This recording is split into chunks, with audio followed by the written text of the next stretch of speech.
Alright, hello everybody and welcome to Minecraft Musings Oasis. And I've been kind of hopping back and forth between, sorry, I'm also going to set my alarm clock. I did not do that before pushing share because I didn't think I had any space, so I thought I was going to have to delete some stuff, but apologies. We'll be ready here soon. So it's that, get ready to that, okay, and make it for there. Cool. So, anywho, um, but I've been getting back into Scratch programming, which is a free service by MIT, and I've talked about it a couple of times on these musings.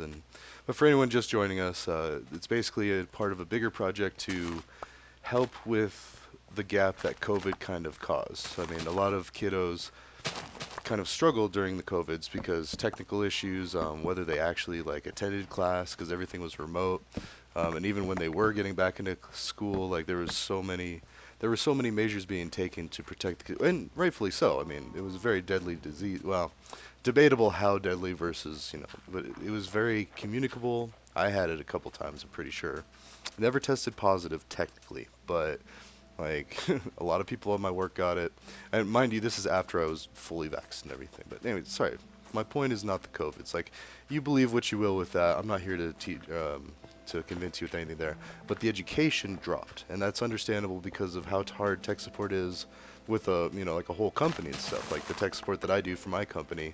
I mean, I get paid very well to know a lot of things and be able to research solutions to literally any problem you can think of involving tech. And a lot of sometimes it's not even tech. Like I'll start solving problems like random other things because I'm a team player like that. Like it's better that everybody be that anyway. I mean, just not to be cheesy with the office space, but always ask yourself, is this good for the company?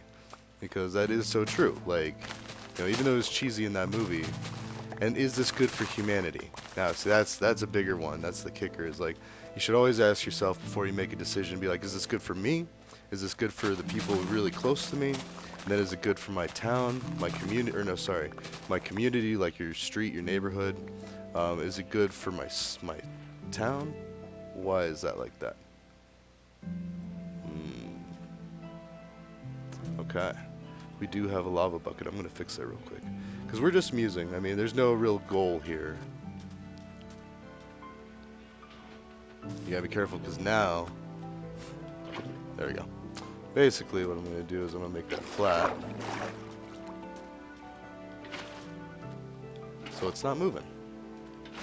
There you go. So it's a nice, calm, standing water, lots of mosquitoes, all that good stuff. So, anyhow. Oh, I love this oasis. It's so random. Like I just came across it's a bunch of pockets of water. I mean, like a typical oasis or a textbook oasis. Anyways, back to the scratch. So the larger project is to provide tutorial materials for really anyone. It's not just kids. Like I feel like everybody could benefit from playing the games and doing the projects. Like just to kind of refresh. Like whenever you're trying to learn something, at least I found it was always easiest to make sure that you understood the foundation of it. Like if you understood the underlying principles. I mean, a lot of the stuff that I was learning, like for college and stuff, was computer programming and business stuff, where we, learned how to be a manager, how to be an effective leader, not a boss, and make good ethical decisions for the better of the company, and so all the capitalistic things, but then on top of it, all the computer logic and programming and the really cool things. So, and that could have been certain death. I would, well, actually, maybe not. That maybe one spot, but if I were to land in the water, anyways, let's not even tempt it. But basically, and this is actually, sorry, this is really part of a cybersecurity project. I mean, that is my main area of study now. I do intend to go back and get my master's in cybersecurity at some point. I'm working on some independent study, some side projects. And the idea is um, global peace. Now, I was saying that rippling outward, like every decision you make, you should ask yourself, is this good for me? Or, I mean, or how bad is this going to be for me? Or, and then how bad is it going to be for the people close to me, and then my community, then my town, then my state, then my country, then my world, and and make sure you follow up all the way through. Now, granted, you don't want to like deeply analyze everything you do every single day. That would be kind of paralyzing, but just in general, like I mean, do I live in a way that's considerate of my fellow person on the other side of the world? Am I living in a way that's considerate to my fellow person living down the street? Like, because those are the ones that you're going to see all the time. And so, you're kind of held accountable by being around them and interacting with them. Now, people on the other side of the world we're also held accountable for because, I mean, everything's connected. We're so globally interconnected, for better or for worse, that things that we do really do affect everyone in the world. So, I don't know. It seems kind of hokey, but like once you kind of really analyze it, and there's a lot of focus on behavioral and psychological factors in cybersecurity, which is awesome. Oh wait, we have a farm down here. I keep forgetting about this. Um, but yeah, like why do people commit malicious activity, like or do malicious acts? Like or why do malicious actors do what they do? Now, a lot of times it's because they don't realize how much they're really affecting somebody. Like most cyber attacks today are to steal your money, get your wallet, stuff like that. And most, hate to say it, come from India, or or there's a lot of scammers from Africa, and then of course the U.S. too. It's like basically anybody with access to the internet and with a computer, and I don't know. And who's desperate enough too. See, that's the other thing. And it's not always about out of necessity. It's out of real or perceived wealth inequalities. Now, because we have a lot of that here in the States too. We have like entire areas that are like, oh, Richie Richards from L.A. and or and then here and really a big problem is Hollywood and Wall Street. Like specifically those two aspects of America, they horribly skewed the wealth. Um, and they continue to. Hedge fund managers and movie stars, or rock and roll stars, sure, they're up there as well. But I mean, and now it's great because anybody can be a content creator and anybody can get famous and wealthy or whatever. Although I think we're seeing a trend that like yes, people can get wealthy off of these things, but are they gonna? I mean, yeah, Mr. Beast has a lot of nice things and all that, but like I watched an episode where he gave his friend a house. Like like that's the kind of thing everybody wants to do. That is human nature. That is kind of like the epitome of it's Maslow's hierarchy of needs, where and you'll learn that in a lot of therapies, rehabilitation centers, stuff like that, or even corrections now. Like a lot of corrections is moving more towards therapeutical treatment, and here in Colorado, we actually just legalized mushrooms and DMT, so for clinical use. And you can't sell them. You can get in trouble for selling them, but you can give them away and you can grow them. You can have it. Like, and I don't even know about DMT. That's like a whole process. That's like ayahuasca or something, or like I forget what it is. I mean, I remember a buddy telling me about it, but basically these things are proven, clinically proven by Johns Hopkins to alleviate. I know we were talking about teaching kids, and now we're talking about drugs, but no. But what once could have gotten you a felony and years in prison, or years in treatment, or whatever, like is now actually going to be used to treat people for addiction to drugs, alcohol, and cigarettes, even or tobacco.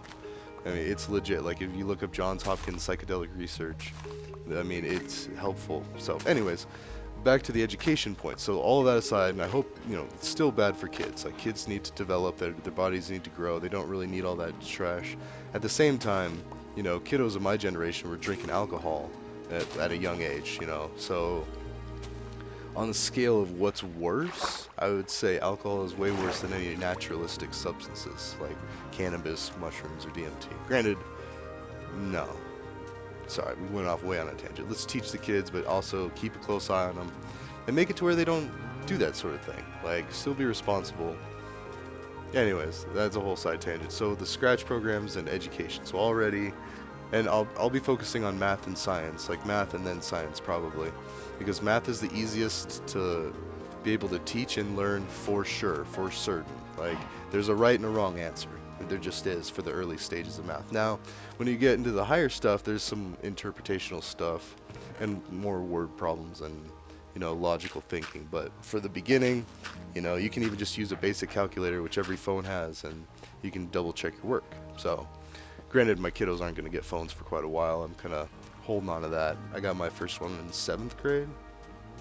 So, it'll actually be here before you know it. Yeah.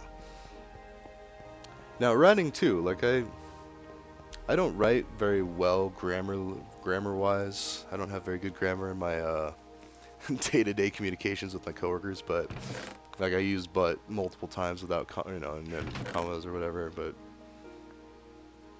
in official formal things like school, yeah, I would follow all the rules. Let's see, I still haven't done that for the GED classes. Let's go mining.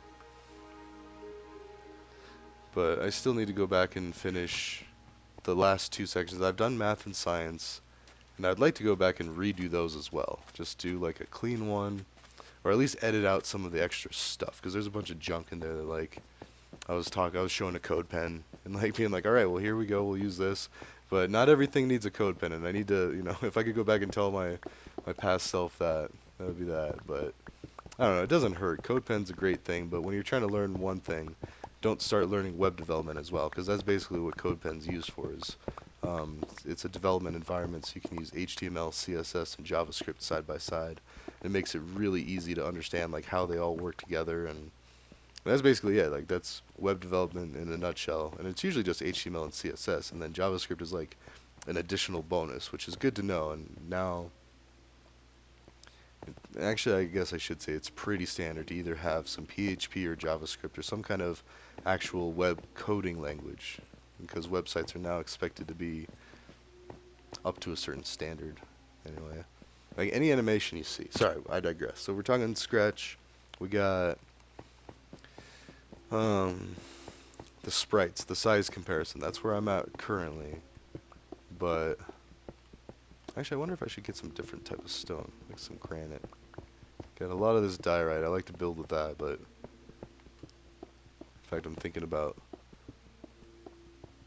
making a few more floors of the Oasis building and then making the fortress across the way, across the bay. But anyways, the size comparison, that's pretty easy. And also, I'm thinking about doing a memory match game. Now, like for those that remember Super Mario Brothers 3, there was that memory match game or card flipping game where you'd match the two pictures. And oh wait, it would help if I could get to it. But anyways, and you'd have to match either two mushrooms, two fire flowers, two stars. Yeah, let's get some granite. Do not deny me my diorite. All right, here's some granite. So and yeah, like I said, actually I was watching my Fortnite one. So like I said, I've been bouncing back and forth between Fortnite, this. I'm even thinking about getting back into some Elden Ring. Like I gotta finish Borderlands, The Handsome Jack, and that is actually where I kind of like, I wouldn't say lost interest, but it's fun. And then like it's like okay, I kind of want to get back to something else. Like Minecraft is always just so pleasant, so peaceful. And it's helpful for thinking too. It's almost like meditation. It's like all these things is just constant, the little noises of breaking them and then picking them up. It's like little rewards. Like, oh, you got some blocks, and you can, oh, I can do stuff with these. Like, I can create things, and yeah. Whereas Borderlands is still my favorite. I'd say like my second favorite franchise. All right. Anyways, math. So, and I started doing a code pen actually, oddly enough. Um, I did a code pen for everything. Still do. So I have one for math, one for science, and it starts out like everything that I know without looking anything up. Like let's just lay it all out there. And I just laid out, or I said like the main areas of math, like geometry, algebra, calculus, trigonometry. There's there's differential equations, linear algebra, um, and then there's even stuff like statistics, which is kind of like a half math. Like it's still math, but it's generally considered one of the really easy classes. I took it in high school through Colorado Mountain College up in Buena Vista, and it was just good to have. That's what we were told. Is like you usually want to have a statistics class, an English composition class,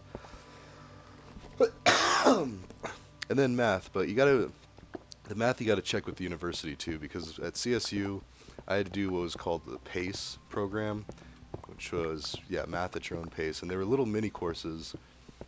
And I can't remember why that was, because I got a 30 on the ACT. Math was, well, science was 35, maybe even 36. Math, I think, was like 32, and then reading and writing were like lower. But, anyways, math and science were my highest, and I still had to do these things to catch up. Of course, I was in engineering. I was trying to be an electrical engineer, and I didn't take any actual engineering classes. Like, and shortly after they enforced you had to have an advisor code, because I just took whatever classes I thought I needed, and then I took whatever classes thought sounded cool. Like, I took sociology, psychology, anthropology. I did history. Let's see. I think just two history classes. The first one, the second one. So like the beginning of history up until like the 1800s, and then the 1800s to current day. Just because, I mean, the sheer volume of like information we have of the more current times versus the information that we have of all of recorded history. And then there's prehistory, which is pre-recorded history. We're talking about caveman time or cave people times, all that. I guess that might still be accurate. Human, caveman. Ugh. The accidental patriarchy. And see, that's another thing about cybersecurity is like you gotta be able to think about these problems in different ways to where, and it's communication really is all it comes down to. Is like we could have so much more peace and security with better communication. And that's, it sounds really hokey, and that like I've said many times, communication technology was kind of one of the classes that I was like, okay, I guess I have to take this, but at least it's going to be an easy class. And it was still pretty easy. It was like, once you learned like the type of writing style the professor was looking for and like what they were asking, like what sufficed for a good answer, um, then I really just understand what they were looking for. But yeah, it is the most important thing. Like the first day, well, we won't keep rehashing that story, but basically, with communication, proper communication, a lot of ugliness can be avoided. Now, a lot of ugliness comes from quote unquote good business and capitalism. So even back to the times when we ripped off the Native Americans with weird trades that they didn't really fully understand. Like, yeah, you give us this land, we'll give you all these shiny beads and everything. They're just like, oh, okay, thanks for all the beads. I don't know what you're talking about with the land, and like, you can hang out here.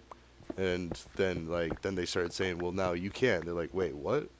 That was basically it. Sorry, that was a drastically oversimplification of a very ugly time in history, but that's basically the general gist of it. And that's another thing. I'm getting my characters together, General Gist and Debbie Detail, and I'm gonna make. I gotta be careful not to make Debbie Detail too like uh, I don't know what a good word is for that. I need to be careful with how I make these cartoons. Like she's still gotta have dignity and respect and authority, and then there's General Gist. Like they're gonna be like on equal footing because I don't want it to seem like oh, it's the nerdy girl. She's gonna lecture you on this and nag nag nag. That's what I want to avoid. Like any kind of hinting or inclinations of that. And again, communication. Like a lot of times with relationship issues, the only reason that men seem like they're dumb and they never listen, and women are just nag nag nag is because humans are humans and people will people, especially with how stressful everything is in the world. Like, and then they come home and, it's really easy to set someone off. Maybe they're hungry, they need to eat, especially with, long work days. And we all out there working too. That's something that, again, communication. Like, certain people think that there's other certain people that are lazy, that don't work, live off of food stamps and yada yada yada. When really it's like no. And actually, COVID taught a lot of people. A lot of people got laid off and they found out what it was like to be on unemployment. And then it's just like, oh, wait, this is what it's like. Like I can't live on this. And then they started to understand, and it's because of that communication. Because at the end of the day, there is no such thing as the devil or like truly evil people. I mean, people do some really evil things. Don't get me wrong, and we need to fix that. But again, more of a preventative approach rather than a reactionary. Rather than a penalizing. A Department of Corrections like um, reform and all that. Make it to where they don't make those decisions in the first place. That just doesn't even cross their mind to do such a thing. Like it's just a foreign concept to them. Because that's what's going to happen. Once we have wealth equality, more or less, we don't have to make it like everyone like, no, you have no money, now everybody is all like, no, we need to avoid that. People are still entitled to earn for what they work. However, other things like, I don't know, say the pay rates of movie stars, actors, musicians, like all of that, they need to be adjusted, which is actually happening with Twitch and with YouTube. all these things.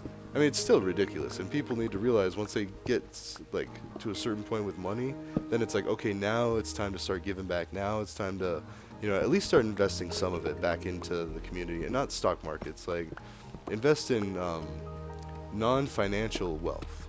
Like, I'm talking wealth of the soul, wealth of the feeling good. And granted, I'm not that religious. I'm a former, well, technically still a Christian, but kind of like a non-practicing skeptical. Like, if there's a God, cool. I would still live in a way that he or she wouldn't be that upset with me. I mean, they might be like, A-Rye, what are you doing? They're not gonna be like, oh my gosh, like, oh me, what are you doing? Like, they're not gonna, And I know what the Bible says, like sinning and all that, but it also talks about forgiveness and understanding. So, and even in Islam too. Like, they got the devil in Islam in the Quran, and I had some Saudi roommates, and I've had a lot of other friends from like Iran, Iraq, Libya, because I hung out with a lot of the international students at CSU. It was great, and the grad students specifically, because I don't know why, I just always fit in better with older people, like, which is kind of bad, because, doing bad things faster, but no, and learning from them, making mistakes and learning. Sorry, we got way off topic there, but basically, Scratch programs for the win. I've got math and science pretty much set. Um, it's going to take me a while, but I'm going to go through and follow every single Colorado public school standard for every grade and do math and science. Really just math. We'll start with that. I mean, science, I don't like to toot my own horn with that because, and even computer science, like my job now, I do not do the scientific method, all of that strictly. Now I do a bunch of observational learning and observational teaching because I train people and I actually am in charge of like the onboarding and whatnot. So like people's success with their technology is based on how well I perform and how well I can explain things. And I also used to tutor computer science in or in college. Not the upper levels, not the harder stuff. Like, but now I think I could probably do a couple of those. But I mean, I got a D in databases. And with computer science, you had to get like C's or better. Otherwise, you had to retake the class, except for if they were an elective. So luckily, I squeaked by. And I remember being in there. I was like, oh, come on, it's like a point away from a C. He was like, nope, sorry, I can't do it. And I was like, okay, that's fair. I guess I'll retake it. He's like, what are you talking about? I was like, I got to retake the class, right? Like, no, this is an elective for you. You're ACT.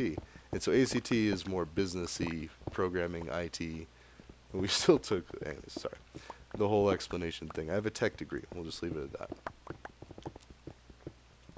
And honestly, I don't want to be a software engineer. I did do software developer for about a year, but it wasn't like real like programmer coder like something that I would expect from like a developer, but it does make sense in hindsight. Like development isn't just writing the code, it's testing the code, it's working with the customer, communicating what needs to be changed, and then giving those specs to the actual developers, unfortunately, which are all the way in China.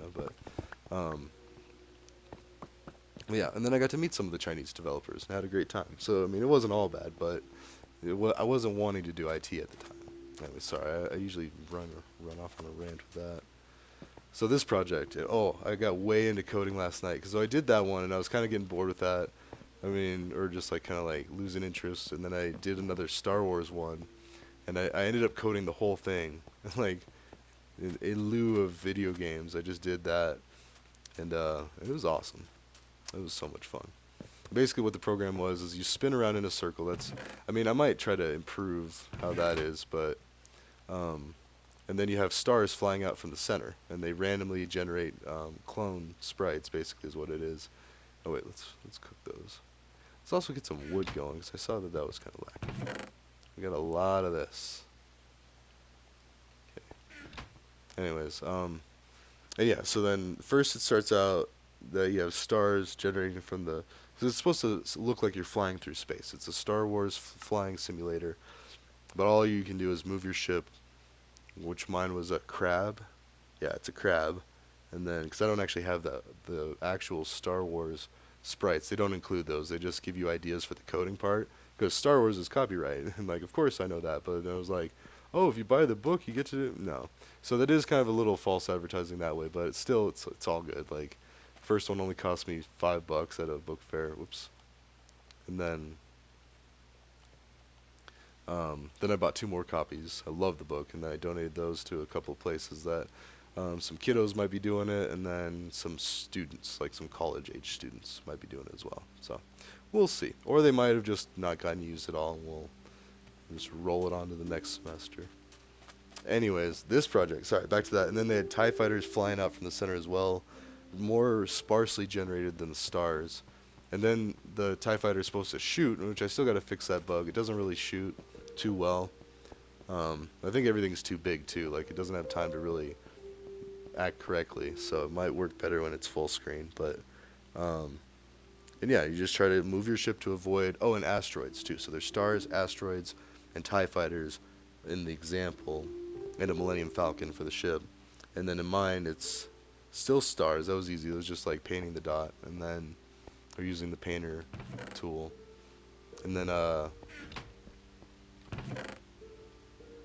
asteroids were planets. They look like Saturn. They got the rings. Whoops. A couple of things don't need to be in there. And then the TIE fighter is a whistle with arms.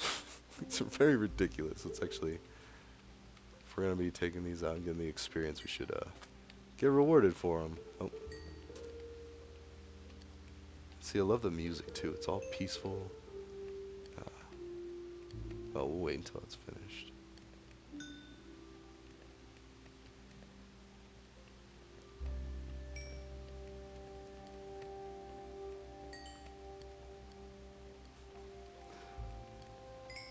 Yeah. So, I don't know. I mean, then the big part is trying to make it to where this is fun for the kiddos to see, and also appropriate too, because I don't want them coming to this channel.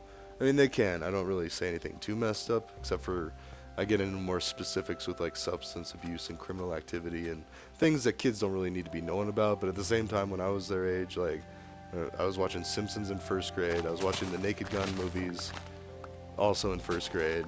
And like, so I saw drug use, I saw violence, I saw like murder and all this, and like, I didn't understand what they were doing. I was like, oh, like, okay, like, they're really, like, these things are really valuable, and they're trying to smuggle them. And then same thing with Han Solo in Star Wars. He was a smuggler. Like, what do you smuggle? Well, people, but also guns, drugs, like all these other bad things.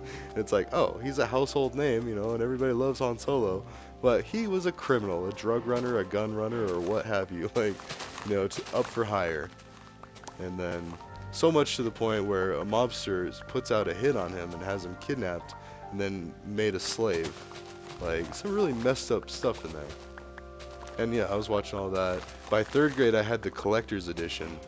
Um, It was like the golden box of VHS tapes of Star Wars. So yeah, that was legit.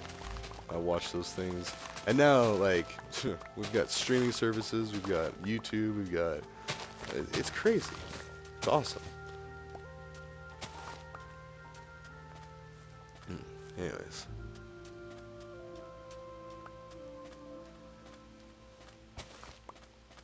Actually, I gotta check something too, because I'm part of that Twitch... Well, and I do have a Twitch account. Like, I think that's in my About section here on the YouTubes, but... I don't know. It's just I'm not in it for the right reasons. Like Twitch is more of like building a community and like connecting with your viewers, and it's fine. I enjoyed like especially talking to like there was this one guy when I was doing coding challenges. He was a teacher. I didn't get a chance to find out like what kind, but I mean, it was doing the coding streams on Coding Game or linked with Coding Game, which was still Twitch, but Coding Game has a thing on their website that they feature streamers, and so anybody who's active on Coding Game, like doing a challenge or playing one of the games, which they're all challenges, they're all coding things, they'll see a little number pop up like, oh, someone's streaming, and it has to be in the science or computer categories. Now, most of the time you want to do a coding game thing, and mostly what people do is they'll do like half coding game, half their personal project.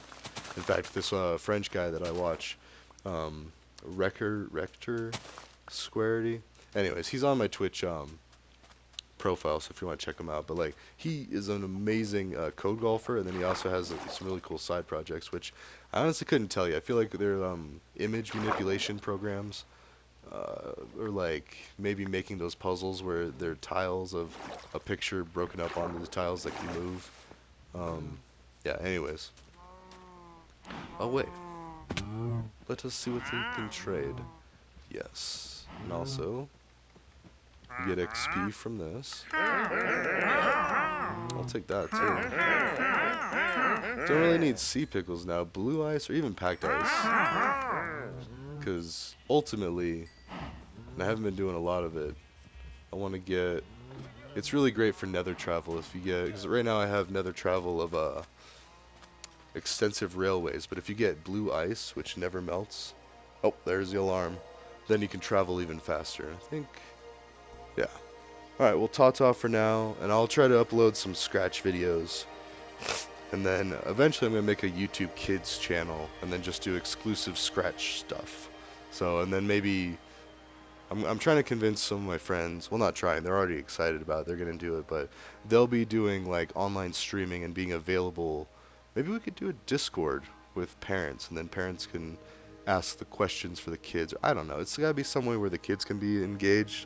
Where they can learn. But the parents need to be involved because, like, I wouldn't trust my own kids, especially being in a Discord like that, uh, unless there was moderators. But anyways, I digress. Ta-ta for now. I'll see you in the next one.